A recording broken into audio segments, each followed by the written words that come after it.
Stop blaming your grandpa for the housing market. Well, mostly.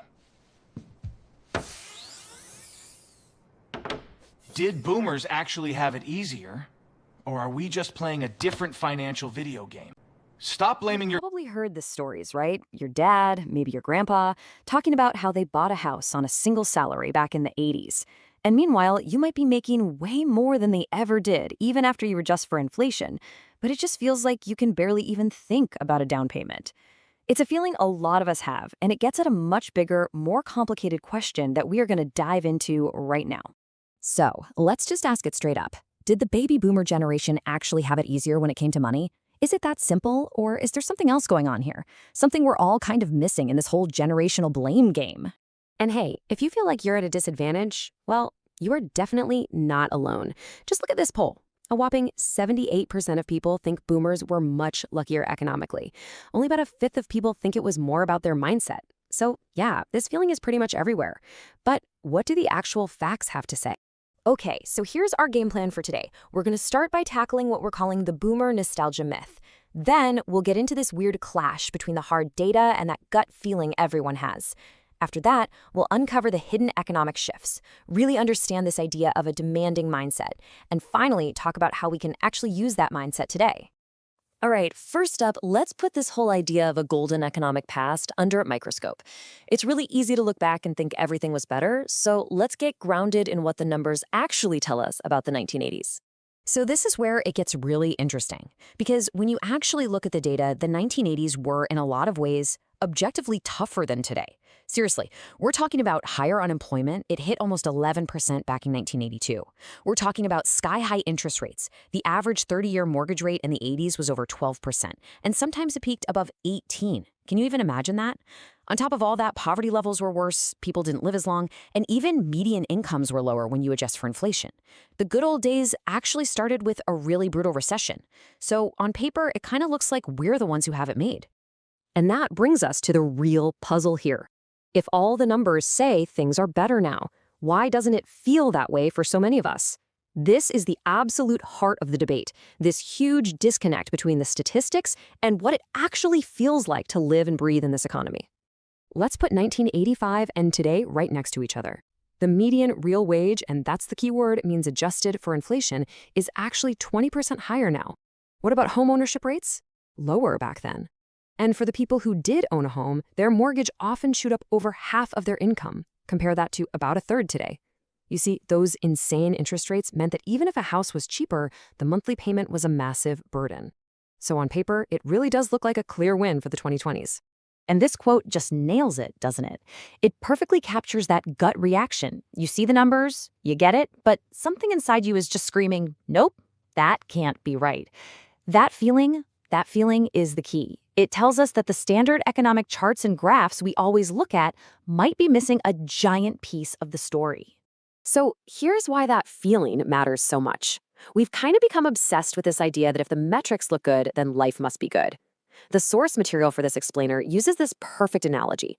Imagine you're trying to make your little Honda Civic faster than a Formula One car. You could just be on the highway and slam it into first gear. I mean, the RPMs would go through the roof, and for that one metric, engine speed, you'd be winning. But you haven't made a better car, have you? No, you've just completely destroyed your engine. And that's kind of what's happened to our economy. We've been chasing these specific metrics, like GDP growth, without really thinking about the human cost or, the long-term damage. So if the numbers aren't telling the whole story, what is? Well, it's time to pull back the curtain and look at the hidden economic shifts that have created this constant buzzing anxiety.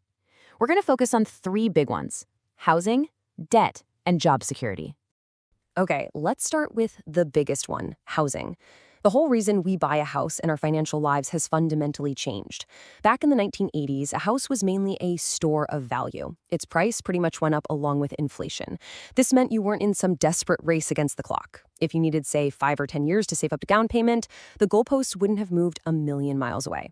But today a house is a speculative asset. Decades of low interest rates basically poured gasoline on the fire, causing prices to just blast off, way beyond wage growth. And this creates a constant low-grade panic, this feeling that if you don't get in the market right now, that door is going to slam shut forever. The game has totally changed from slowly building a safe foundation to making a super high-stakes bet. You know, a really great way to get a handle on this huge shift in risk and opportunity is to think about it like a video game. Let's just imagine the economy of the 1980s and the economy of today as two different levels in the same game. The 1980s economy, that was the tutorial level. You know, the graphics weren't as flashy, and you had fewer cool gadgets or special moves. It was harder to get a credit card. Student loans weren't this default thing for millions of people. But the most important part of a tutorial level is that the stakes are low. It's literally designed for you to learn the rules without some catastrophic failure. The path forward was maybe a little slower, but it was also a whole lot clearer and a whole lot safer. And today? Well, today we're playing in the endgame. We have access to unbelievably powerful tools that the boomers never even dreamed of. We have investment apps in our pockets, instant credit, student loans to fund basically any degree you want. And hey, if you use these tools absolutely perfectly, you can achieve incredible things. But this is the endgame, which means the difficulty setting is maxed out. One mistake, taking on too much student debt for the wrong major, racking up high-interest credit card debt, getting slammed with a surprise medical bill, it doesn't just set you back a little bit. It can be game over. So where did all this new risk even come from? Just take a look at this. The financial industry's slice of the entire economic pie has almost doubled since 1985. There's a fancy word for this, financialization, but in simple terms, it just means our economy became way more focused on creating and selling financial products, loans, credit, complex investments, than on actually making and selling stuff. This financialization is what created all those powerful, but also really dangerous endgame tools. Our economy is now built less on making widgets and more on making debt. And the last piece of this anxiety puzzle is stability. Yeah, incomes might be higher, but they feel so much more fragile. The idea of having a 30-year career at one company, that's pretty much ancient history. But the biggest shift of all has been in retirement. Boomers often had corporate pensions. That was a promise. It was a defined benefit where the company guaranteed you a certain amount of money for the rest of your life. The risk was on them. Today, we have 401ks. This is a defined contribution plan, which means your company might throw some money in, but how that money performs and the risk that it runs out, that is 100% on you. This is one of the single greatest transfers of financial risk from corporations to individuals in modern history. So we've looked at all the big structural changes in the economy, but there is another piece to this puzzle. And this part isn't about luck, it's about behavior. It turns out the boomers had a secret weapon, a mindset of demanding more from the system they were a part of. So what did this demanding mindset actually look like? Well, it wasn't just an attitude, it was action. Through powerful unions, they demanded and got regular raises to keep up with the cost of living, plus comprehensive benefits.